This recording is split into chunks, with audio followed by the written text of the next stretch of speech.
It's faux. I'm late, but I'm here now. Duke, North Carolina. Heartbreak for Tar Heel fans. I'm not a Duke fan, not a North Carolina fan. My uncle is actually a really, really big Duke fan, which like throws me off a little because he's not from North Carolina. But I guess it was just, Duke in the 90s. Why would you not be fan? Whatever. Um, so the game just didn't look like it was going to be close. In the first half, North Carolina was getting their ass whooped. And it just seemed like, because I don't think North Carolina is going to make the tournament. They might. Do I think that they should? I don't think that they should. Tar Heel fans, don't attack me. But I just wish that North Carolina showed up. Not only it being the rivalry, but it's just like the stakes are high. It's a rivalry. The conference, this is to go to the conference championship, you know what I'm saying, against Louisville. And Louisville's a good team, but like, I don't know. I feel like with or without Cooper Flag, Duke should still be able to get this done, and it should really be light work. But Louisville is definitely a great team, and props to Louisville. And I know that sounds like very disrespectful, but knowing who Louisville was last year, that jump that they made to this year, kudos to them. You know what I'm saying? They were literally the laughing stock of the ACC. And now, you know what I'm saying? Louisville's nothing to be played with. Excuse me, I got the hiccups. Anyway, yeah, North Carolina just didn't really perform in that first half, and Duke was just getting whatever they wanted. And in that second half, around that, they started making a run close to the end of the game, and they really started to fight. But Duke shows you, and I don't know why people always said this, but I guess it's because they, Cooper Flag is a great player, amazing player. He's all around, and he's defensively sound. You know what I'm saying? He can get it done in the interior and the perimeter. He's got a mid-range game, so he's a complete player. But I think that they forget, like, there's other people here, but the media is so fixed on telling you that he's going to be the next NBA Hall of Famer. And it's like, well, hold on. First off, let's go step by step. I think he'll be okay in the league. I don't like Hall of Famer, I don't know. But if he turns out to be one, more power to him. Like, no hate whatsoever. I think he's an amazing player. But I'm like, first off, let's stop doing this, because you niggas always do this shit coming out of college. And then these niggas don't never pan because you done said so much about them. Oh, Andrew Wiggins is the next LeBron. Jabari Parker is the next LeBron. Like, damn. And what are them niggas doing? Like, I mean, they still in the league. Well, Andrew Wiggins is, I don't know about Jabari Parker. Andrew Wiggins played for the Heat, but it's like, they're not the next LeBron. You know what I'm saying? Like, let's go step by step. Let's let him worry about winning a conference championship. Okay, cool. Okay, let him worry about winning a national championship. Okay, he won a national championship. Let him worry about the draft and stuff like that. Like, I don't know, it's just so many steps before we get there. But they forget that this team is full of solid players. Like just like Cooper Flag is a complete player. Con Knipple is complete. Now, he's not as athletic as Cooper. Like, come on now, we get that. He can still finish around the rim, but he's not as athletic as him. But he's a complete player. You know what I'm saying? They have contributions from Maluwach. I don't really know how to pronounce his name. Sorry if I butchered it. But, dude, he was out there killing UNC on the boards. You know what I'm saying? And, Caleb Foster, even though he's a freshman, he shows so much maturity and ball security. Tyrese Proctor is a vet. So, and Tyrese has been, you know what I'm saying? He's been solid since he got there, since his freshman year. He looked exactly the same as Caleb did, where they just both look like they've been ready for this moment. And they take really good care of the ball, make plays. And bro, Proctor might just be one of the best shooters in the ACC. Like, he improved his shooting immensely. So it's like you have all those pieces, and Isaiah Evans and Sion James. It's like this Duke team, with or without Cooper. Now, with Cooper, like, yeah, okay, that's a problem. But without Cooper, like, these guys could still get the job done. Now, they allow UNC to get into a run. They couldn't handle the press. It started to get real. But it's like part of me just knew already what it was going to be, because I was just like, well, wait a minute. Because UNC's first point was a three-pointer by Elliot Cadeau, who also has improved his three-point shooting immensely. But I'm thinking to myself, like, we got to see Ian Jackson get that first. We got to start seeing him get hot. Without Ian Jackson, we're not winning this game. Hell, even RJ's got to get, you know what I'm saying, the first shot, the first couple shots, so that, because we're not going to win this game without RJ. You know what I'm saying? That's what you should be thinking as a Tar Heel fan. And you know, those guys like Lubin and those other bigs from UNC, like, they'll kind of find their way through the O board. You know what I'm saying? Like, get it off the glass, as Kobe would say. But yeah, when I seen that, I was like, Elliot Cadeau getting the first, like, three, and, like, great shot, and he made it, like, cool. But I'm like, okay, all right. But you know, the UNC, they made a run. Seth Trimble, man, that guy is a fucking rocket in transition. Seth Trimble has improved so much, not only just with his shooting, but his confidence as a player. It just really shines and it really shows. Like, he'll dead ass grab a board and just, if you don't stop ball, he will literally take it all the way and run into your 7-foot big as fast and hard as he can and get a foul, get an and one. You know what I'm saying? Like, man, Seth Trimble, that guy is, and you already know about Seth defensively, because I mean, that was his role that he had to play for the team years ago, you know, when Caleb was still here, and you know, he was fighting for playing time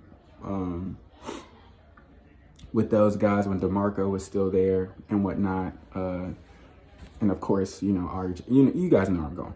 Anyway, yeah, so I mean, UNC came back, but it's like at the end of the game, you have to be able to execute. And there's just things that just can't happen. Like, I'm not here to sit and shit on Jalen Withers. It was a mistake. I'm not going to go on social media, and I also don't think you guys should go on social media and dunk on him, even though people are going to go on social media and dunk on him. Nobody's going to listen, but I don't think that that's right. But it's just like, in that specific moment, it just can't happen. You know what I'm saying? Those things just can't happen. And I feel like he has like a chip ingrained in him to where it's like, oh, like the game's online, I've got to be a hero. And it's like, well, we don't need heroes. We need civilians.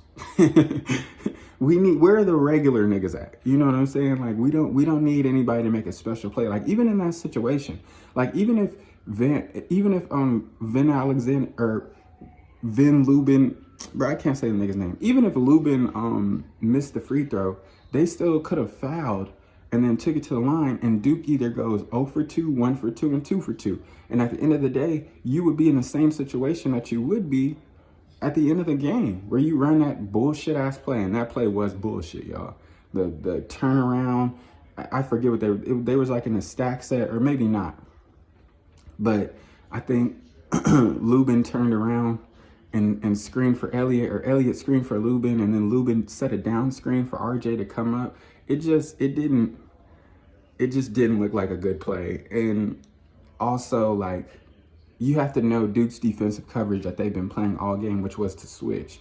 So it's like, if we were going to try to win this, like, you know what I'm saying, we got to kind of write up something for maybe a slip, you know what I'm saying, which is how you handle the switch defensively, you know what I'm saying, like a slip screen, where you're not really screening, you just, because that would alleviate some of those issues. But I'm not sure. But like I said, that just mental mistake from Jalen Withers. But like I said, I just feel like he wants to be that guy to make a huge play. Like, oh, like he's on the free throw line thinking to himself, oh, I'm going to go get the board and I'm going to put it back because Lubin missed the first one and I'm going to beat Vin Allen Lubin. I was going to say what was I going to say earlier? Vin Alexander Lubin. It's just Vin Allen Lubin. Yeah. Sorry, y'all. I thought about that. But yeah, he was probably thinking to himself, oh, Lubin's going to miss the first one. I'm going to grab the O board. Everything going to be okay. I'm going to be the star. I'm going to go back to Chapel Hill. I'm going to get so much pussy. And it just is like, you're steps ahead. That's the same thing I was saying about people and their expectations for Cooper Flag. You're too many steps ahead. Just allow your teammate to make the free throw. And there's people who's like, oh, like mistakes happen. I'm just like, that specific mistake doesn't happen.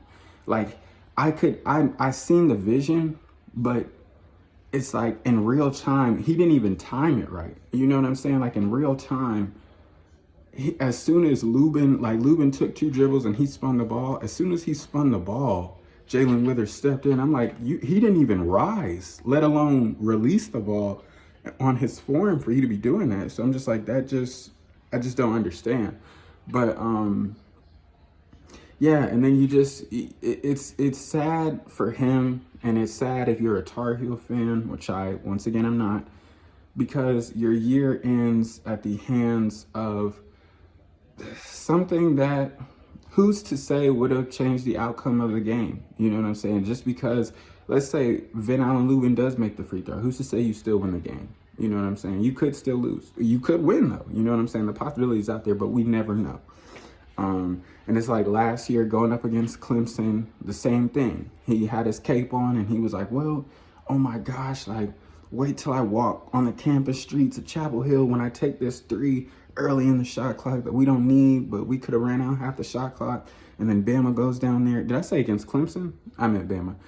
And Bama goes down there and Grant Nelson makes it and one. Oh my God, I fucked up. Like, you know what I'm saying? It's just, I don't know. But anyway, great game. I think on right now is, my dumb ass was asleep earlier. But the second half of Tennessee and Auburn is on right now, I believe. You guys should know the palette for later tonight. Duke and Louisville, yeah. And Arizona and Houston. I would make picks, but I don't like making picks the day of, because then motherfuckers is gonna be like, oh, like, yeah, I just don't like doing that. But yeah, Arizona, the keys, I'll give you keys to the game. I won't give you a pick, because like I said, I don't give picks the day of. I'm either coming the day before or way earlier. I don't get picks the day of.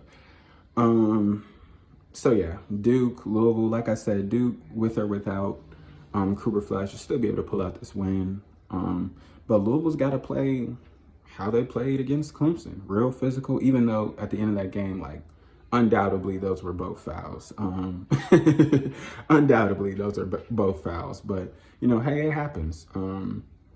Like that's how things go sometimes. Congrats to Louisville, they played tough out there, and you know what I'm saying, they turned around their season from last year, as I said earlier. So Louisville's just got to play that physical defense. They got to get their shooters going. Hey, that lefty white boy got that schmat at that boy. He got that schnipe. But yeah, they got to stick to their game, and they got to play tough defensively. And you have to have guys show up like your shooters. You have to have guys show up like Terrence Edwards. Like, those guys got to come to hoop. They can beat Duke. I just don't think that they will, but they can. They're there for a reason. And lastly, Arizona and Houston. Man, speaking of UNC guys, you guys already know. Like, I want so badly to say, like, man, Caleb Love and like 2022 Caleb Love is back, but it's just like, it's Caleb Love, guys. Like, I don't know. Nobody knows with Caleb Love. You never know. The first game, what did he have? Like, in the tournament, the first game he had like 10 maybe? He had 11? No, I think he had like 20, 23 or something like that. But I don't know, like, Caleb, you betting on Caleb Love is literally like the lottery. Like, betting on Caleb Love is almost like playing Russian roulette. Like, you never know. He's either going to go out there and absolutely lose you the game, or he's going to go out there and drop 30. Like, there's no in between.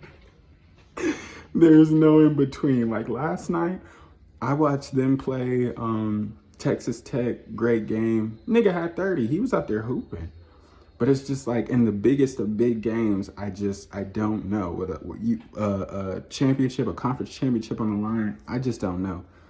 And while Texas Tech is a great team, they're not nearly as great defensively as Kevin Samuels, or is it Sampson? I don't know. I have too many teams, people, and shit to remember this off the head. I don't have a notebook, no paper, no nothing. Um, Kevin Sampson's Houston team, or Samuels. Yeah, they're just not as defensively aggressive as them. Like with Houston, their defense is suffocating. And I also think that the bigs for Houston are going to be an issue because Henry Vasar has been playing great. No, not a knock on him, but it's different going in there against Hunter Dickinson and JT Toppin from Texas Tech, and then going in there against fuck, his name was on the top of my head. Jesus Christ. Oh man. I'll say going up against the bigs from Houston. God, I forget his name, bro. But it's just different. So I think Houston will probably pull it out. But Arizona, the same thing I said with Louisville, like they can win. They're there for a reason. Caleb's got to play amazing. They need to not turn the ball over. They need guys to contribute. Trey Townsend's got to make shots. Del Rosa's got to make shots. Yeah, I mean, shit. They got to be sound with the ball, and they got to out physical Houston. You have to double their bigs. Like, if they're gonna go one-on-one with Henry Vasar, like I said, not a knock on him, they will win that battle easily, and they will blow Arizona the fuck out. Please double them. There's not a single big, like maybe Toby Awaka can hold his own, but aside from Toby Awaka, I don't think there's no other big on that Arizona bench that can actually go one-on-one with any of those Houston bigs. But anyway, like I said, we'll see. This video's already been too long. This was North Carolina versus Duke in the ACC tournament. Definitely like, subscribe. Well, no, I never say that. I'm so mad I just said that. My bad, y'all. I'm out.